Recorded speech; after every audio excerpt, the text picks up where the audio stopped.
Elizabeth Arden cream.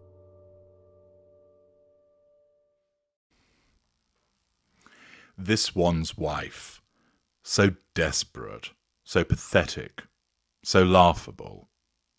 Hello, I'm H.G. Tudor. Those of you who are fans of Game of Thrones may recall one scene where Joffrey, brilliantly played by Jack Gleeson, yells, "I am the king." And Charles Dance, equally fantastic in his role, as Tywin Lannister points out, any man who must say that he is king is not. I.e., if you have to keep telling people that you're something, it suggests that you're not that thing. It's similar to the quote that Margaret Thatcher once issued, stating that power is a bit like being a lady. If you have to keep telling people that you are one, you evidently are not. And this is something that this one's wife repeatedly falls foul of. And she's at it again this time, wanting to convince you all that she and Numbnuts Harry are individuals that are worthy of admiration, praise, and accolades. As you know, there is the controversy raging at present in relation to Harry being the recipient of the ESPY Award in relation to Pat Tillman. A petition has been launched suggesting that he ought not to receive it, and in an attempt to suppress what is clearly viewed as an insurrection, the suggestion has been made that in that petition it contains content which is in essence disputed in an effort to prevent mainstream media from wanting to touch it by way of reportage. This one's wife, of course, operates a facade like all mid-range narcissists do. There are different strands to this facade, and one of them is to suggest to everybody that she, and by extension the Prince of Pink Pancakes, are successful people.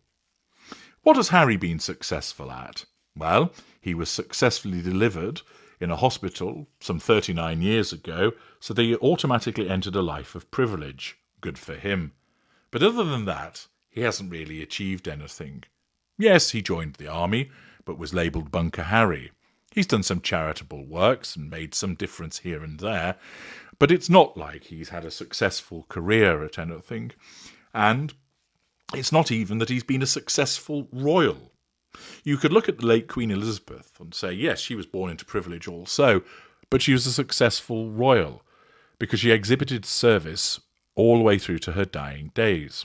Similarly with the Princess Royal, she embodies that resilience and notion of service. But with Harry, well, he's shat on his family. He's been a turd in that respect, and therefore he hasn't been a particularly successful royal either.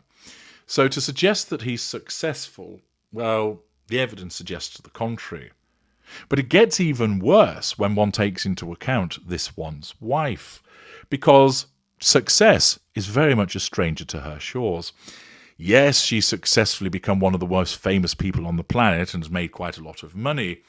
But with that has come recognition that she tells porcupines, revises history, isn't a very pleasant person, has a very dubious past, and that she is disliked by increasing numbers of people. All of that threatens her need for control, because her narcissism tells her, you are lovely, you are wonderful, you are kind, you are talented, you are successful. And therefore anything that suggests the contrary cannot be accepted. And in order to silence those dissenting voices, one of the aspects that this one's wife's narcissism causes her to unleash is to try and persuade the world that she is successful, that she is a winner. Notwithstanding the fact that we have seen repeated failure after failure. She can't even perform a car chase properly. She can't do the 40x40 with any effectiveness. She didn't march on Washington. Parental leave went nowhere. She can't turn up at places without making a complete kerfuffle. That she has launched American Riviera Orchard, which should be shot and placed in a shallow grave. Failure after failure after failure. And as I've pointed out in parts passim, she's even failed at failing. What an abject loser she really is. But notwithstanding this, her narcissism keeps on telling her, almost like a second in the boxing, massaging her huge shoulders, smearing some Vaseline on a cut, telling her, get back in the ring, you've got this, you're going to win. Her narcissism keeps reminding her, you are the best, you are brilliant, you are successful. Don't listen to these naysayers. They're just racist and bigoted. Show them how successful you are. And thus, this means that we're treated to yet another PR puff piece, courtesy, of course, of Newsweek, which then tells us Prince Harry and this one's wife's high-profile award wins. Yes! Imagine that. Not only have you bought the majority of these awards, some of them are meaningless, others have become devalued as a consequence of having been granted to this one's wife and the Prince of Pink Pancakes, but the sheer myopia of this one's wife is such that she has to have them trotted out, listed, if you will. Yes, that's what's happened. Listed to tell you all how brilliant she and Harry are. The article commences by stating, here, Newsweek looks at the high-profile awards that Harry and this one's wife have accepted since their split from the monarchy, from human rights recognitions to podcast prizes. Imagine that. You're such a pair of losers that in order to try and persuade people that you are successful, I am the king, that you have to trot out a roll call of all of the awards that you've spawned your way to receiving. Again, it demonstrates that he's a dunderhead and that she's blinded by her narcissism, that the only response to this article is to say, you don't deserve any of them. They were either bought or you received them as part of a crony deal. Nobody's going to stand there and go, wow, aren't they brilliant and talented to have received all of those awards? You know beforehand, I just thought that they were a pair of entitled lazy shits. I really did. I thought she was a skid mark on the face of civilization and that he was a festering turd that was lingering at the bottom of the toilet bowl.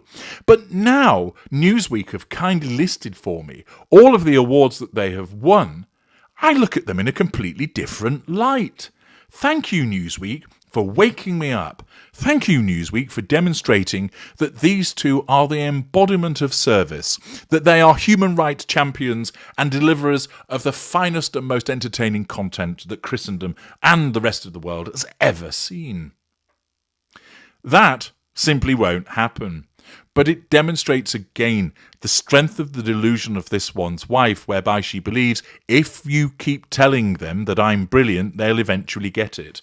No, the more you protest, the more people say, we see what you are. It's like being caught in quicksand. Keep still, you stand a chance of surviving. Thrash around, you'll sink. And she thrashes around. And, like many narcissists, the more that she tries to convince you of what she believes that she is, the more she provides evidence of demonstrating what she truly is, not what she thinks she is. That she demonstrates her narcissism over and over again. The article tells us about the S.B. Pat Tillman Award, that this is as a consequence of being given to prominent figures connected with sport, who have used their positions to help others.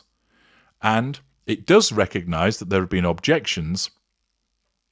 It then repeats that ESPN backed the decision, saying in a statement, while we understand not everyone will agree with all honorees selected for any award, the Invictus Games Foundation does incredible work, and ESPN believes this is a cause worth celebrating. Thus, it's a further attempt to stamp out the dissension, which isn't going to work. Then reference is made to the Living Legends of Aviation, which was granted to Harry back in January 2024, which apparently is for people who've made significant contributions to aviation and aerospace.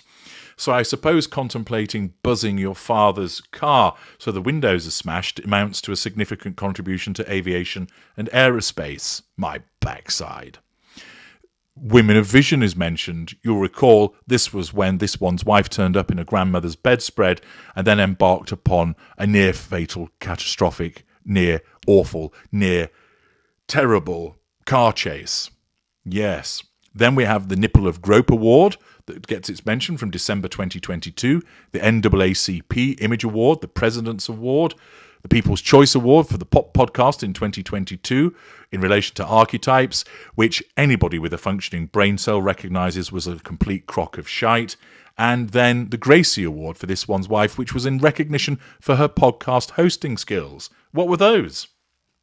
Not doing most of the interviewing, and then when being called a diva by Mariah Carey, skulking back into the studio afterwards to try and clarify what she actually meant. So there's Newsweek giving you a rundown of all of their awards, and it just demonstrates how desperate she is for you to believe that she's successful, how pathetic the pair of them actually come across, and actually just how laughable these two individuals have become. Once again, the more she tries to tell you that she's successful, the more that she demonstrates that she is not. I'm HG Tudor. Thank you for listening.